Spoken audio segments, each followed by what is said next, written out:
اچھا سنیں، اس ویڈیو کو لائک بے شک نہ کریں، لیکن ویڈیو یہ پوری دیکھنی ہے پلیز۔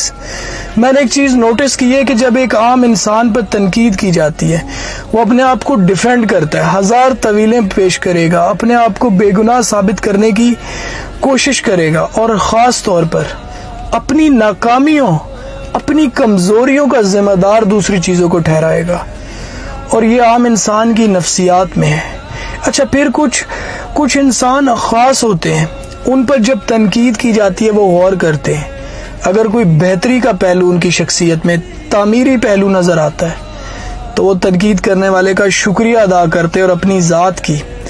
تعمیر میں لگ جاتے ہیں، اپنی کمزوریوں، اپنی ناکامیوں، اپنی کوتاہیوں کی ذمہ داری لیتے ہیں، اور اگر انہیں اس تنقید میں کوئی بہتری کا عنصر نظر نہیں آتا تو وہ نظر انداز کر کے آگے بڑھ جاتے ہیں اور خود کو ثابت کرنے کے لیے وقت ضائع نہیں کرتے۔ اور ایک آخری بات، جب انسان اپنی ذات کی تعمیر میں جٹ جاتا ہے، اپنی شخصیت کی تراش خراش شروع کرتا ہے، پھر وہ خود پر خود ہی تنقید کرتا ہے۔ اسلام نے ہمیشہ تاکید کی ہے کہ مومن وہ ہے جو اپنا محاسبہ کرے، اپنے گناہوں، اپنی غلطیوں کو ڈھونڈے، سوچے اور ان پر کام کرے۔ جب انسان خود پہ خود تنقید کرتا ہے اور خود کو ڈیفینڈ نہیں کرتا، وہ ایکسپٹ کرتا ہے،